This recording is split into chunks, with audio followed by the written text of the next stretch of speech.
Coffee and Convo, y'all. We back live and in the studio. It's been a long time. Studio. We didn't had a baby since we've been in the studio. I ain't have a baby. They had a baby since we've been in the studio. No, we all had a baby. We had a baby. She belonged to community baby. That's a community baby. Co-op. Nobody community helped me push it out now. Oh, God. Thanks. But we back all along the way. Breathing, pushing. We in person. It's so glad Coffee and Convo is back. There's so much that has happened in our world. And as y'all know, we bring a mental health perspective. We bring an educational perspective. We bring that North Philly and that Southeast DC perspective. But let's talk, y'all. There's been so much going on. Today's topic is focused around addictions and recovery and suicide. We want you to know the suicide hotline number is right there in the link. If you know somebody who was wrestling with suicide, you know somebody who's having some thoughts of suicide, do not leave them alone. Make sure that you do get them the help that they need. And I don't care if they just mention it once or twice, you need to take it seriously. Absolutely. I don't think there's anybody you can take it as a joke if they said they're going to take their life. Yeah. You can't. Even if it's you yourself. Yeah, absolutely. Wow. Yeah, that's powerful. That's hard.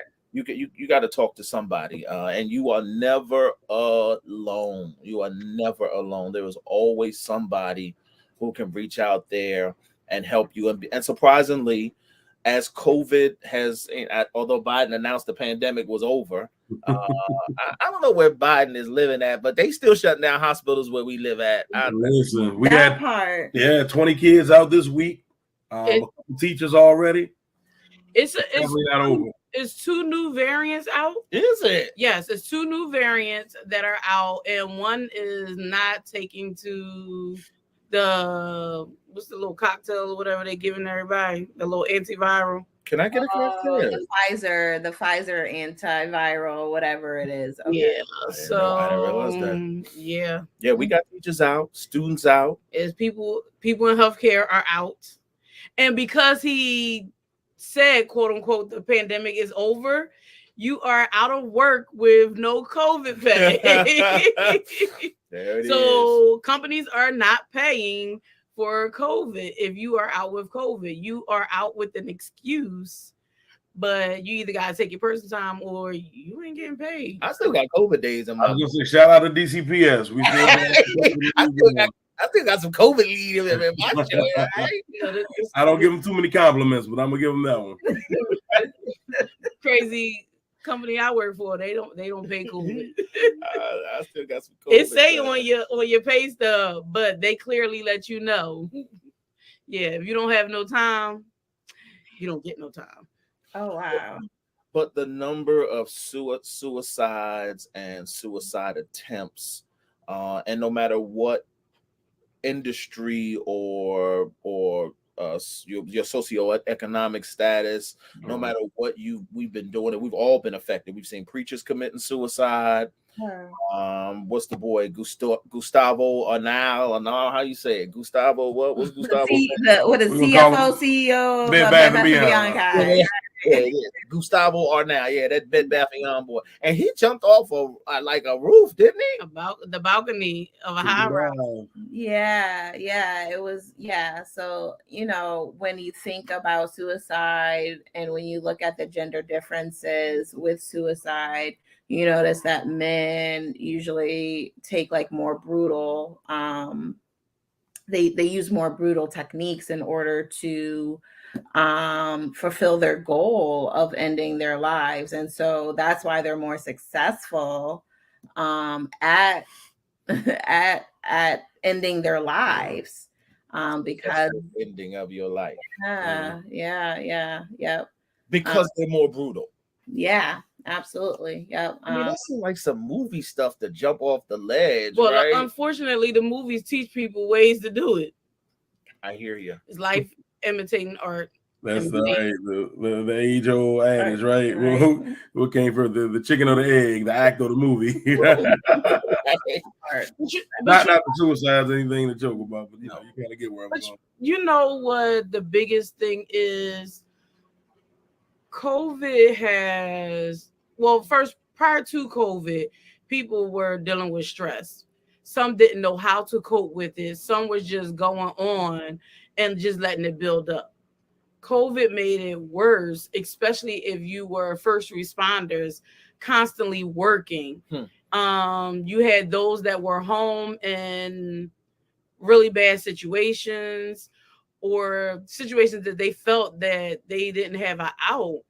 And so I think with companies, more need to look into stress leave. Sure. Giving your employees time to take off, because it can be stressful. Right now, even myself at work, I see people coming in and they are just blatantly rude for whatever reason, but it is like times 100 compared to before. It's ridiculous. And so you have people that are working in these fields and they're working with people, and they're constantly getting beat on. And then you have some companies that aren't backing their people up. So it's like, I'm getting beat on by the people that I have to deal with. I'm getting beat on by you, or you're not backing me. And so they're stressed and they're overworked. Yeah. And here it is. Now you're trying to figure out what's going on and why people don't want to work or they are taking their lives. Well, let's not just talk about the overwork. I want to not just the overwork, but the underpay for the overwork. Right. Absolutely. Yeah. So, if you think about it, what COVID did was highlight like that there's this huge inequity and work-life balance. Like I think before COVID, corporations would throw around that word, but there wouldn't really be any concrete measures for their employees to really be able to exercise that work-life balance, right? And so you saw this great resignation because what COVID did was slow down everything.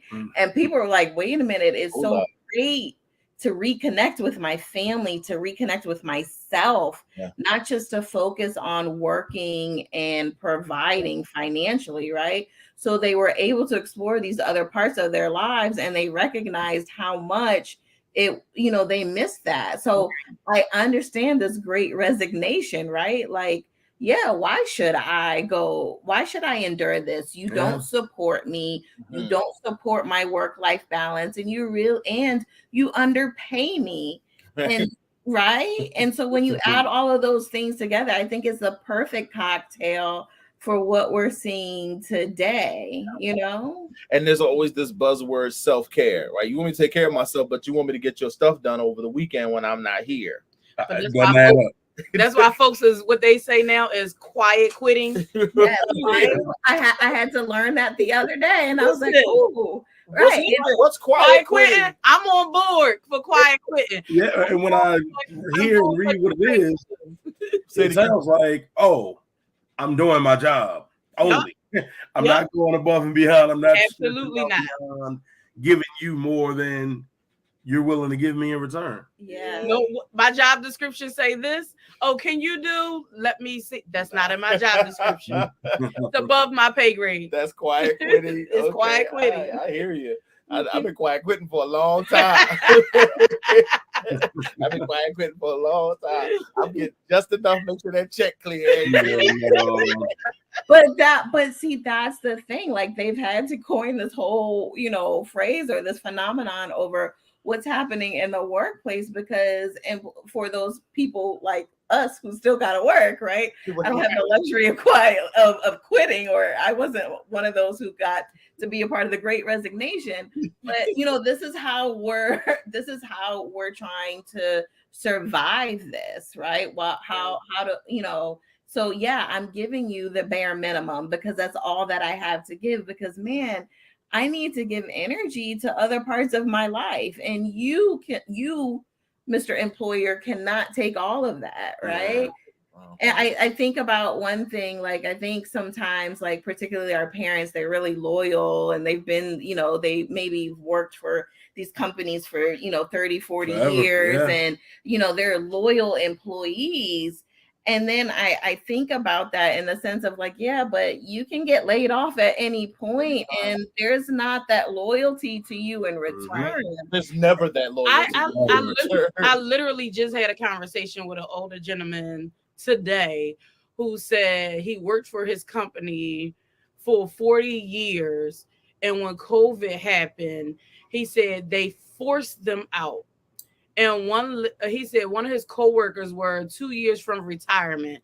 So they essentially just gave her severance pay for 2 years. Wow.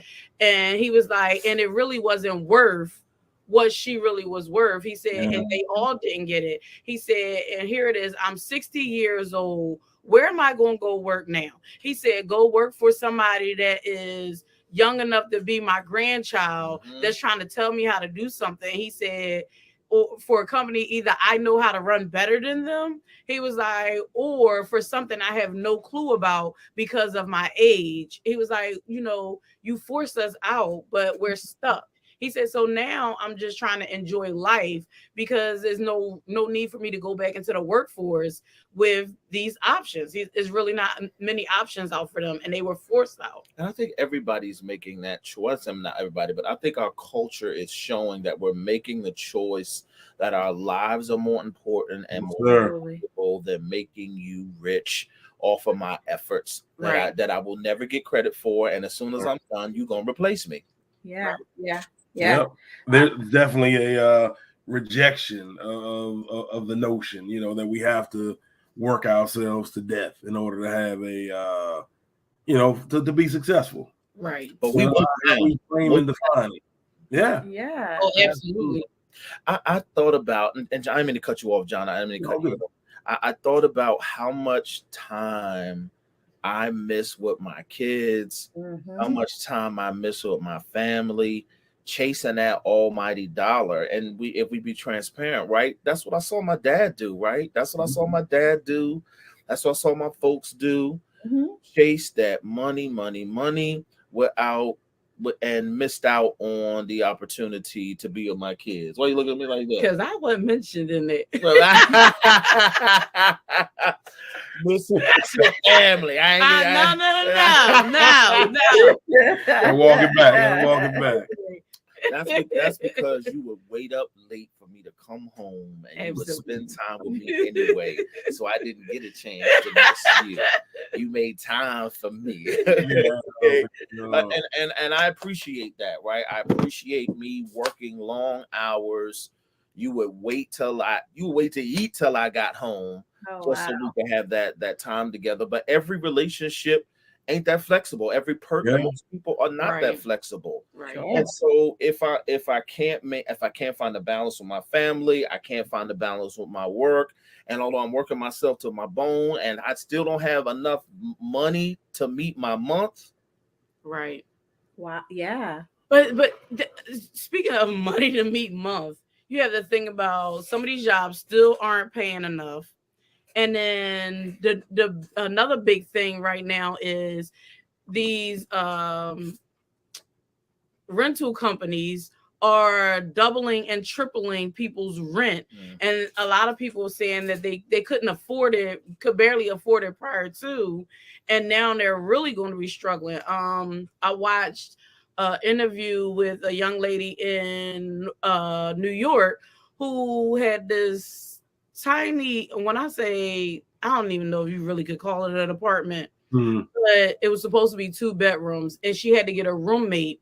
So her and her friend ended up renting it, and it was $2,300. And she was like, they barely could afford it for what they were making, and their landlord was doubling their rent. So essentially, they had to move. She was like, but they still had time on their lease, so they were stuck between a rock and a hard place. Because they're not making enough, and now the company wants to raise the rent. So how can they afford it? And she said it was multiple people in the building who were having the same issue. Yeah, it's crazy what these corporations are doing. So you got like big corporations that are buying real estate. And what they're doing, to Kia's point, is that they are raising the rents because they know that there's a housing shortage, right? So prior to COVID, when we first were in that recession, what happened, this was that recession like right in between Obama and who was that? Trump. Oh, No. I'm going backwards. Yeah. 2008 joint, right? Yeah. So Bush and Trump, right? I mean, Bush and Obama, right? So during that recession, what happened is that construction companies stopped building. Yeah. They put a huge stop on building, and so they slowed down production significantly. So then what happened is that we didn't really get any new housing or more housing for a very long time. And then now you had COVID, and then people were like, well, I want to move, and this isn't the life that I want to live, and let me downsize. And and so it created this housing frenzy, right? And then the corporations were like, oh, this is great, let me just gobble up all this real estate and make money off of it. And it's really sad that they're specifically targeting something, a basic need, shelter, right? Basic need. Oh, they not only have they bought up the housing market and the land that they're buying for crops. Right, all of these billionaires are buying all this farmland up. No. They're buying bodies of water. Bodies of water are up for sale, and that because again they're gonna put the squeeze on our most basic needs. We saw it. Some from folks who don't want to believe. We saw it. We saw them do it with the gas prices these first couple of months of the year. Yeah, they had record profits. Yep. For a few months, turning that gas joint up over a war that's still going on, because the war's still going on, right? But them gas prices have gone back down, right? It didn't cost me $200 to fill up my tank today. I only spent about $8 to fill up my tank today.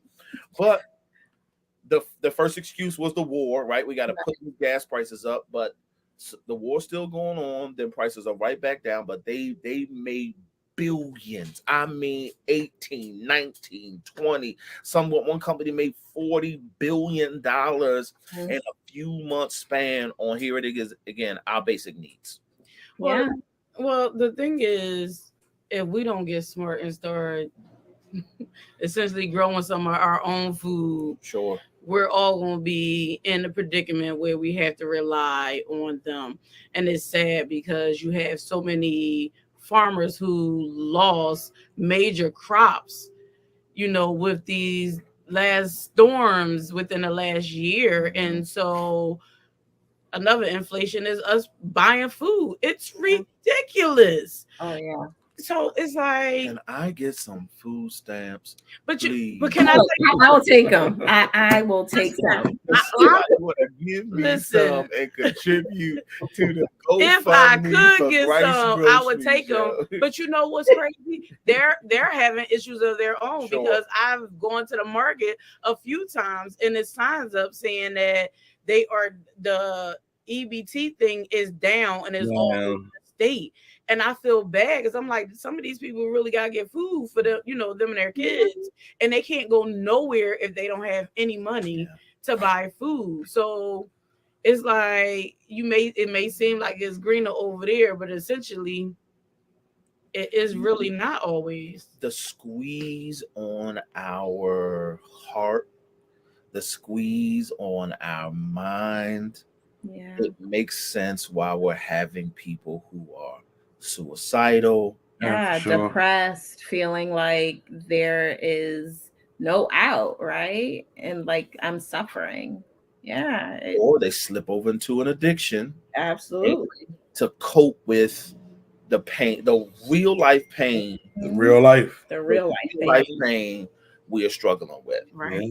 Because it's real out here. It is real. And I think we're all feeling that. No matter what industry you're in, no matter what part of the country you are living in, we are all feeling it. And we were talking about earlier before the show about the shortage in education, the shortage of people, of teachers who have resigned, who have retired, or who have refused to come back.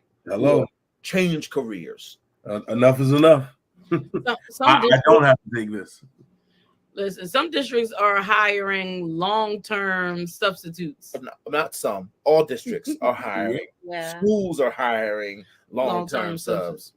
We can't get subs to come to. Really? Again, you talked about the pay. Nobody wants to. Well, not nobody. Very few people want to come in and be treated like that for that little bit of money. Same thing with our educational aides. Their pay is close or barely over what the national minimum wage is. And so who, again, wants to show up to be treated like crap for pennies? If it was a cushy job or wasn't as much heavy lifting, maybe I can understand taking the little bit of pay. But working in a school is heavy lifting, no matter what age you are dealing with, from the little ones all the way up to our high school, is heavy lifting. And I don't care what nobody say. They don't pay enough. They do not pay enough. And it's even more when you in the inner city.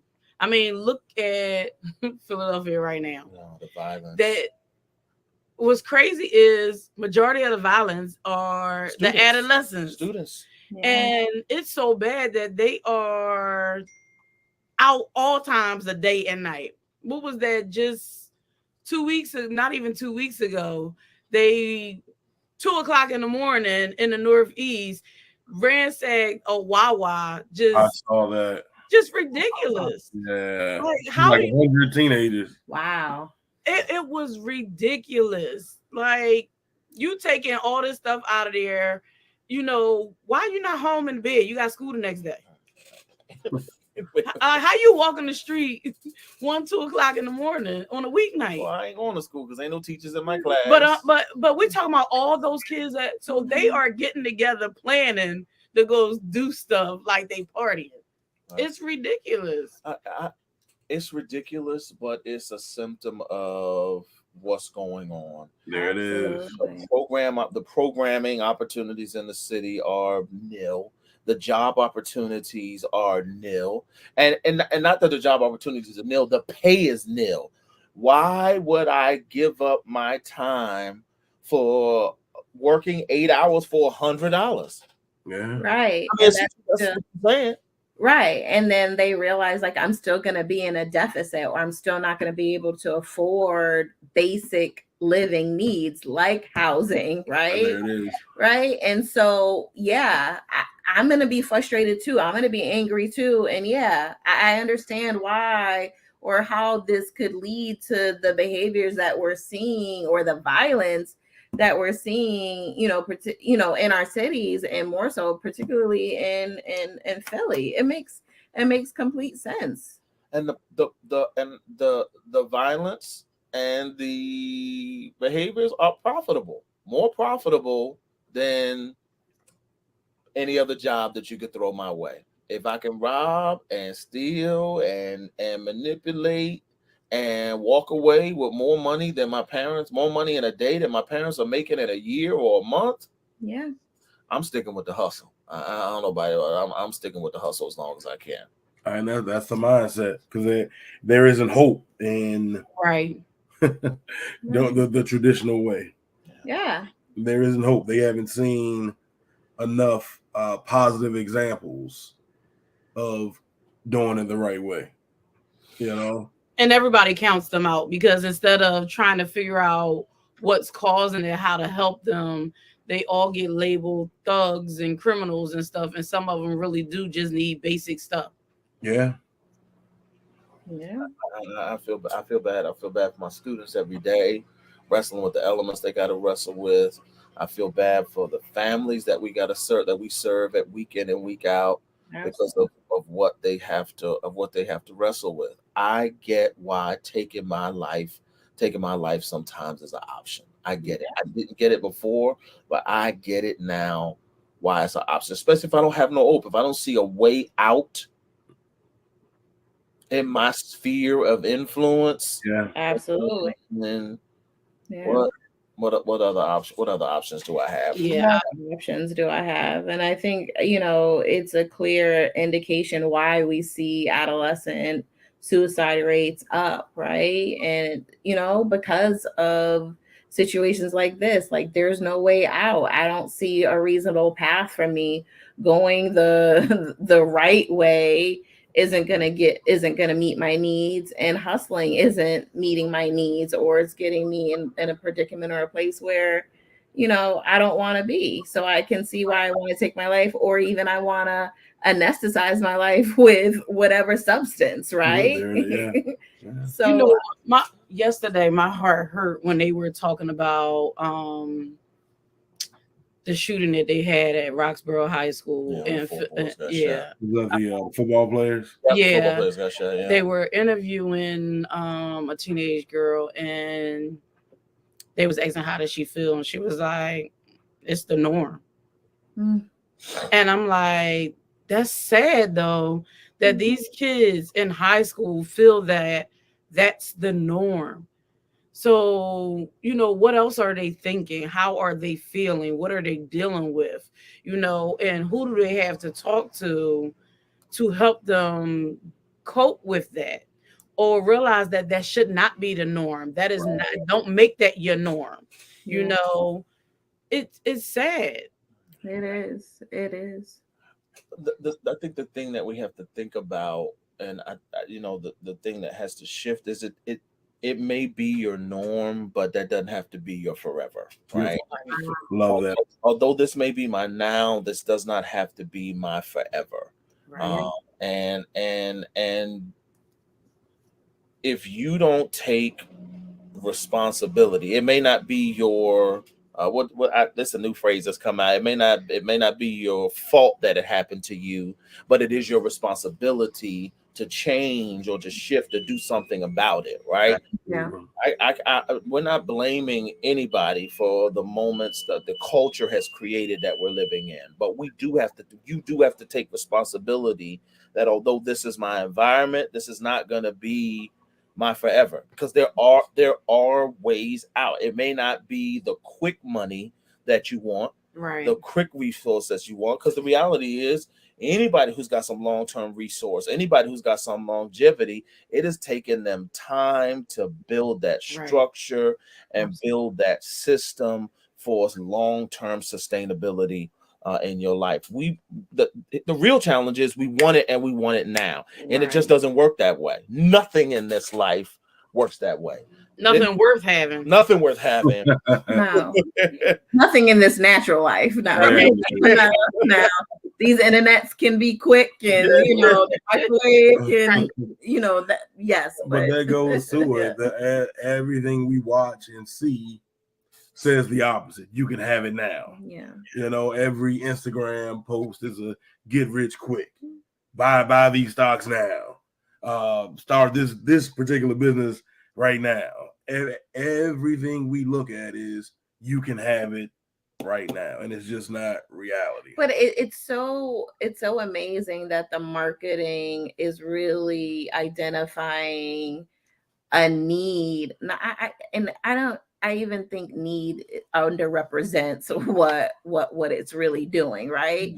Because it's really saying, like, throwing up this idea of like you can have these riches really quickly because you are desperate, right? And so that is so terrible that like they've created this whole marketing around this, like, you know, you can get rich quick, all these schemes, all these things, because society, organizations, they recognize that, man, people just want basic needs, and we're going to exploit that too, you know. They do. Yeah, they do. They and that's what the marketing is about, right? You hit it on the head. The marketing is all about getting you to buy in now so they can get their resource now. Yep. right. They can get, and it took them a while to build that funnel to get on your screen. There you go. Yeah. A while to build that system to manipulate. There was one guy that was doing an interview the other day. He got beat by one of these crypto joints, right? One of the crypto people reached out to him on Instagram. He starts talking to the person on Instagram. The person actually had this entire like crypto system that you could see. So he invested the money. It put him on this crypto platform. The whole platform was fake, but you could see his money growing by the minute. And so he would invest more. Oh my God. He would invest more. The whole platform, it looked so legit. Real, yeah. Oh my God. Legit.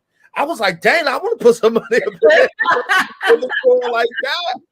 But he kept investing, kept putting money in.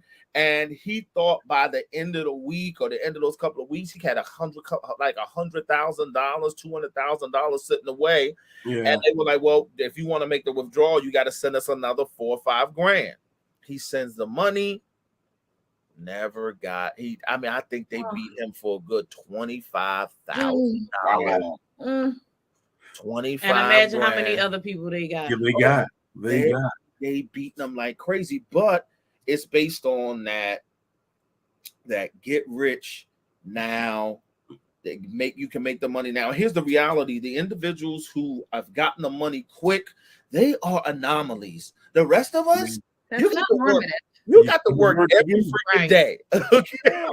It ain't easy. No, it's always the hard work. You gotta fall, you gotta bump your head a few times, you're gonna get frustrated, you want to curse somebody out, you go through all the emotions in the book before you get there. Yeah. And sometimes it ain't the there you're at is not even the there there you expected, right? Rarely is it the there you expected. Right. The reality of there is not comfort. The reality of there is more responsibility. Yeah. Right. True. And I have to question myself sometimes. Do I really want to get there? Hello. Ask it all the time. Hello. Because here is a whole lot of goddamn work. It is. It's a whole bunch of work. But it's Bible, right? So much is given, much is required, right? I feel like I'm a living testimony of that. I was talking to this guy. I'm sorry, because I was talking to this guy.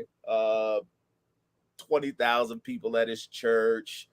8 or 9 businesses, 4 or 5 nonprofits, sitting on all kinds of boards, resources. I mean, the kind of money he has, I don't even tell me, right? Yeah. But the opportunity to talk regularly, speak with him, continues to remind me that I don't want it. Yeah. I love the exposure. I love the impact. I love the resource. Yeah. I just don't want the weight of that kind of responsibility and the discipline it takes to maintain that level of success. I'm straight. I'm good. For me, the cost is too high. Too high. Right. Right? And that's just personal to me. Now, so many are built for that. Do that. Be great. We cheering for you. People want to be celebrities. I don't want everybody up in my business. Well, I think people are lying to themselves when they think they built for it, because there's only a few who are built for that, who are graced for that. Everybody cannot handle that level of success. That's why we see people killing themselves. It's too much fire. Because it's too damn much. It's too much fire. You got too much fire, and the spotlight is shining bright on it, adding to the flames. You don't really want it. I'm good. No. Yeah, I'm like I said, I understand the cost of that. I've assessed that. Yeah. Social media makes it worse. That's not my life. Every day. I like my friends. Vacation. I like being there where nobody knows where I am. I have my number. I have my number. I'm straight. Okay. I don't want it. Yeah. I don't want it. And this is great conversation here for those who are listening and who may be reaching for this optimum level of success. It comes with a level of responsibility. There's a backside to everything. I'm sorry, I keep hitting you. There's a backside to everything. When there's success, there's a backside to haters. There's a backside of it.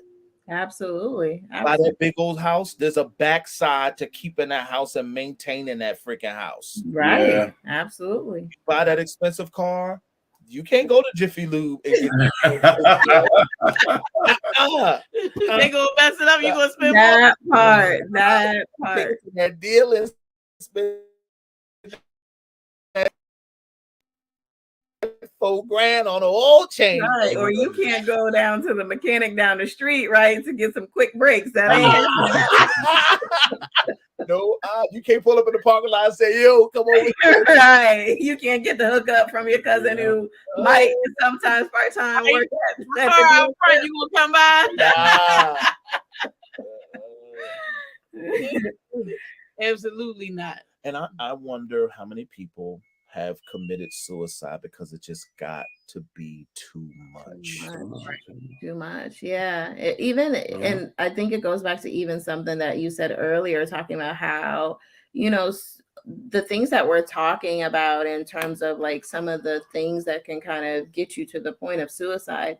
This crosses all socioeconomic status, all races, all ages, right? This doesn't discriminate against anybody. And like, particularly if you think about it, there's been a couple of celebrities, in the media because of this. The Bed Bath & Beyond guy, I think Kate Spade was also, right? And so like the people with money or with means aren't immune to this either.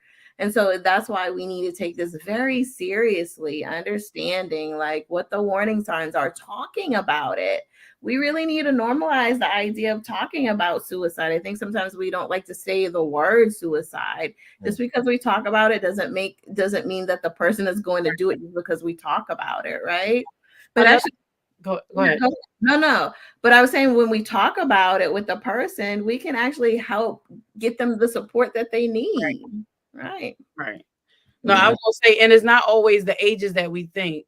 Our seniors are just as high as those adolescents. Yeah. Literally, I was looking, and it's 75 to 84 is 17.8 out of 100,000. Wow. That's a lot. Wow. It is.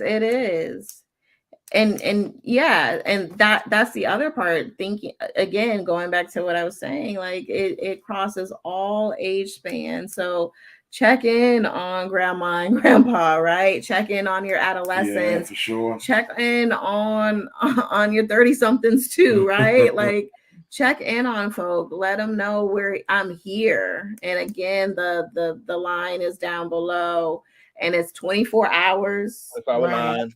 Call anytime, 24 hours, 7 days a week, 365 days. So please call. It's the people who we think are strong Yeah. the ones that are struggling the The most. most. The Yeah. most. What's the old saying? Check on your strong friends. Yeah. Right. Check on them It's because real. they don't want struggling. They Yeah. most of the individuals, as we have found out, the ones that are showing that they are strong are the ones who are the weakest. Because Yeah. most people think they're strong and they're always showing up for everybody else, and Yeah. most times nobody shows up for them. Yeah. Or they don't allow people anybody That's true. to show up for them because they don't want to be vulnerable and say, you know what, I got a problem, I got Mhm. an issue. Yeah. But your life is always worth living. It is never a moment in your life. There's nothing that you have gone through or been through that you can't come out of, that you can't shift. And even if you can't change it, you can still accept it Right. and be able to move forward. Yeah. And the most important thing is, even if you can't solution for it, find someone who can help you solution for it, right? Because particularly when we are having suicidal thoughts or having some suicidal ideation, which is thoughts about suicide, Mhm. you know, we're so consumed with that we don't feel like we have an out. And so we need to go talk to somebody to help us solution for that. So whether it's a therapist, a pastor, a friend who can hold the space, right? In a healthy way, like talk to somebody. If anybody. A teacher. Yeah. There's somebody at the grocery store. Talk to somebody because the more I keep it in, the more it's gonna build. The Yeah. more you keep it in, the more it's gonna build. And even if it's just my thing is, even if you're thinking about it, even if it's just a thought, that thought is an indication that you need to Right. talk to somebody. Because it's a seed and It you is. don't want it to grow. Yeah. Yeah. And this is something that we need to normalize getting help for. I think we go to the you know, if your foot is broken, we're going to say obviously like go to the hospital, right? But we don't talk about thoughts that maybe we need to go see somebody. We need to go see a doctor or a therapist or a pastor, whoever, right? Like whoever that can help you and give you support. Yeah, we need to normalize that. One of the things I've read is that people think suicide is not a black people's concern. Hello. Think Yeah. that's what white people do, right? But it don't matter. We are killing ourselves across the cultural spectrum. Well, it was suicide when you bring up the numbers, and the numbers is literally every culture. We are the highest. Wow. Now, when it comes between males, is actually white males that has a higher number. But looking at the general numbers, Black and people. it is black people. African American, which makes sense, right? It makes perfect sense. Yeah, if you throw in all the things, right? Racial trauma, right? Socioeconomic trauma, right? Right. All of these things so it makes sense. So again, check on your friends, check on your family, ask questions. Are you okay? Are you having thoughts about suicide? And know that you don't have to be a therapist or a No. specialist. Sometimes people just need a sounding board, Right. a perspective outside of their own. When we're in the middle of it, sometimes you know you can feel like you're drowning, or it's so dark that you can't see the light. But someone else, you know, looking at it from the outside, can give a fresh perspective, a different look on things, a spark of hope, Right. you know, if you will. Yeah. When you start to see people withdrawing from normal activity, you start to see them shutting down. You start to see them acting outside of the normal patterns that they've grown accustomed to. Those are signs, right? Don't ignore the red flags. Oh, they just wilding out today. No. Right. Check up on them, right? Oh, they shut down like that sometimes. No. Check up on them, right? Absolutely. Think, you know, I love that's a great segue into like warning signs. Like when you have like a friend or a family member who's like putting their affairs in order or thinking about, you know, end of life things that isn't really appropriate, right? And so that's a warning sign. Yeah. If they're taking like significant risks with their lives, maybe they're driving recklessly, or maybe they're overutilizing a drug or a medication, right? And they're harming themselves in this way. That's another risk. That's another sign. If they're articulating or saying they're thinking about death a lot, again, another warning sign. Yeah, if I can stop you right there, actually, that was something I had read up on, kind of going back to the adolescents. That not only were thoughts of suicide and attempted suicide were on the rise, but dangerous behaviors and death by accident.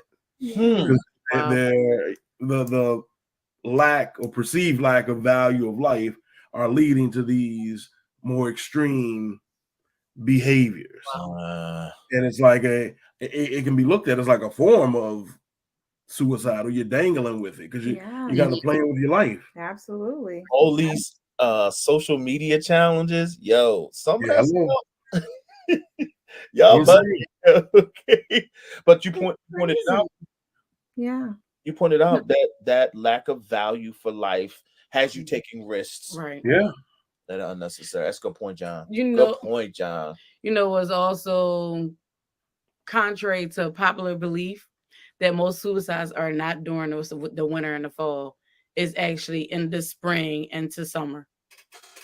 Interesting. Oh, I didn't know that. Wow. They said it is not during a holiday, not during dark. The dark, they labeled it like dark seasons. Yeah. They said it's literally the end of spring, late spring into summer. Wow. I feel like that every August when I'm back in school and some of y'all still vacation, I feel like that. I ain't playing. Y'all laughing. I'm serious as a heart attack, Listen, it's real.